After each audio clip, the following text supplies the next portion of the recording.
परमेश्वर प्रभु को। तो अभी तो हम लोग जा रहे हैं सुखचैन मसीह जी को लाने के लिए एयरपोर्ट पे, और वर्शिप हमें ही करना था, लेकिन थोड़ा सा हम लोग लगता है लेट हो जाएंगे क्योंकि उनका फ्लाइट लेट से है। तो वर्शिप कोई और वहाँ पे कर लेगा। देखते हैं, एक वचन देखते हैं हम लोग मत्ती 13 का मतलब 14 में, ध्यान से सुनिएगा।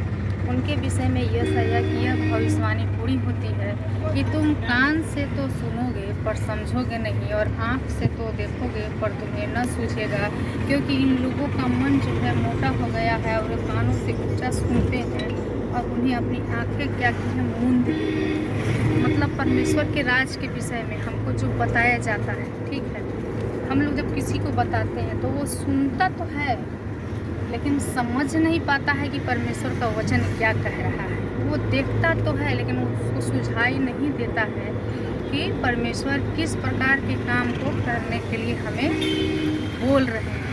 और नहीं सूझने के कारण, अच्छे से नहीं समझने के कारण ही हमारे जीवन में हर प्रकार की परेशानियाँ आती है। फिर हम क्या करते हैं, परमेश्वर को दोष देते हैं कि परमेश्वर हमारा प्रार्थना नहीं सुन रहा है, प्रार्थना का उत्तर नहीं मिल रहा है, हम इतने दिन से उपवास प्रार्थना कर रहे हैं, हम इतना घंटा परमेश्वर में समय बिताते हैं।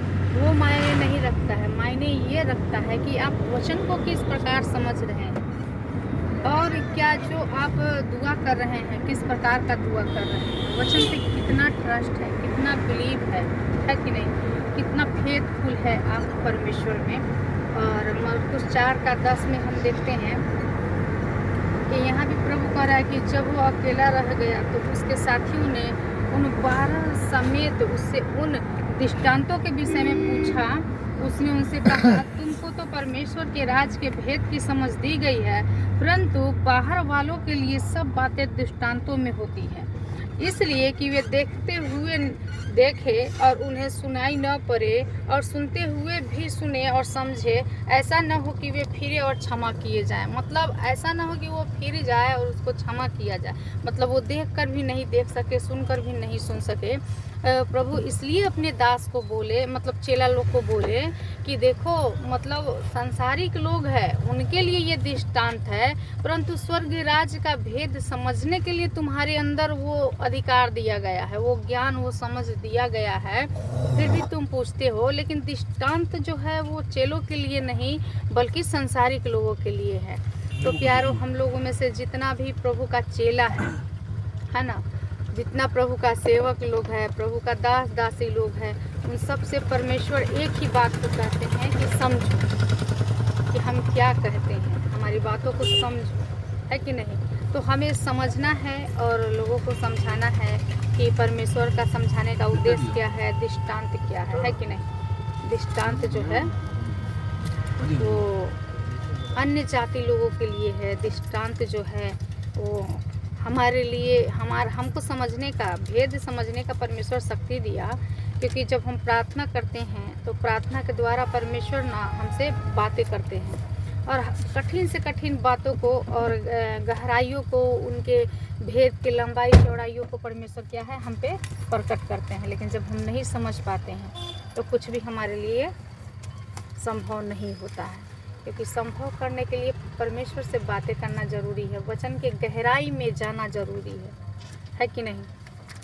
और आगे हम देखते हैं लुक्का अध्याय 8 का 9 और 10 में परमेश्वर का वचन कहता है इस प्रकार कि उसके चेलों ने उससे पूछा कि इस दृष्टांत का अर्थ क्या है। उसने कहा, तुमको परमेश्वर के राज के भेदों की, मतलब लुक्का में भी परमेश्वर इसी बात को बोल रहा है, मत्ती में भी, मरकुस में भी, कि तुम्हें स्वर्ग राज का दृष्टांत को समझने का, भेद को समझने की मतलब बुद्धि ज्ञान समझ दी गई है, और औरों को दृष्टांतों में सुनाया जाता है, इसलिए कि वे देखते हुए भी न देखे और सुनते हुए भी ना समझे। वो इसलिए बोले कि वहाँ का यहूदी लोग, शास्त्री फरीसी लोग, बहुत सारे लोग हैं, अन्य जाति लोग, तो वो परमेश्वर के राज के विषय में जानते हैं, उन्हें सुनते तो हैं लेकिन समझते नहीं है, देखते तो हैं परमेश्वर के चमत्कार को, बड़े बड़े कामों को, लेकिन उनको सूझता नहीं है।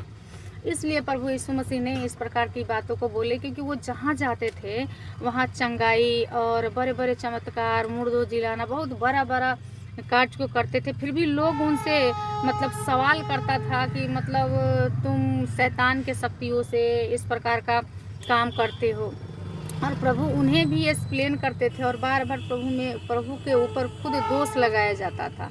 तो कहने का मतलब है कि जब हम देखते हैं वचन को, तो उन्होंने संसार का लोग जब परमेश्वर को दोषी ठहराया, परमेश्वर को बोला कि अरे ये तो दुष्ट आत्मा की सहायता से, शैतान की सहायता से मतलब इतना चमत्कार करता है कि नहीं। तो हम और आप क्या है, इसलिए प्रभु बोला कि स्वर्ग राज का जो दृष्टांत है, जो भेद है, वो समझने का समझ हमें दिया गया, वो अधिकार हमें, वो भेद को जानने का ज्ञान हमें वाकई में दिया गया है।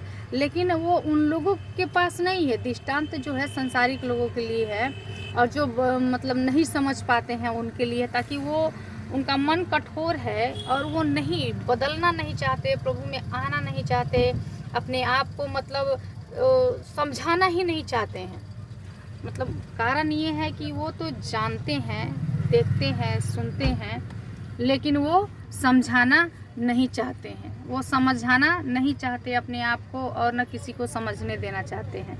तो मेरे प्यारों, कहने का मतलब यही था कि कोई भी वचन है उसको ध्यान से पढ़े, समझे। और ये बात अन्य जाति लोग से ही हम विनती कर रहे हैं, उनको कह रहे हैं, उनसे बातें कर रहे हैं हम कि प्लीज़ प्रभु के लोगों के विषय में, प्रभु के विषय में कुछ कहने से पहले आप ध्यान से सुनिए, समझिए और देखिए, मतलब उसको सुझाने का कोशिश कीजिए।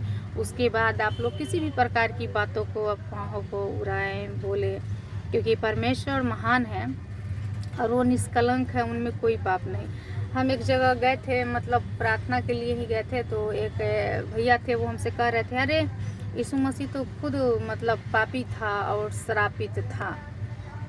और वो हमसे बहुत सारी बातों को छेड़ने लगे, मुंह लगाने लगे। हमको बोले कि देखिए, ऐसा आप कह सकते हैं, लेकिन प्रभु यीशु मसीह हमारे पापों को सह लिया, हमारे लिए ही क्रूस पे बलिदान हुआ, ताकि हम पर से हर एक पाप शराप मिटाया जाए और हम निष्कलंक और शुद्ध हो करके स्वर्ग राज का वारिस बने।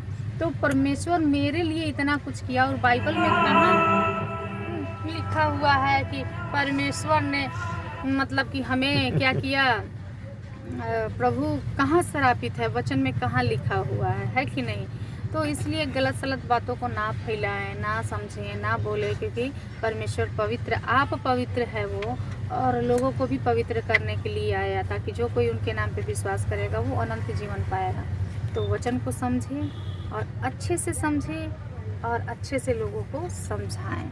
दास लोग को परेशान ना करें, सेवा करने वाले लोगों को टॉर्चर ना करें, क्योंकि न्याय तो यीशु मसीह को ही करना है और सारा अधिकार यीशु मसीह के हाथों में है।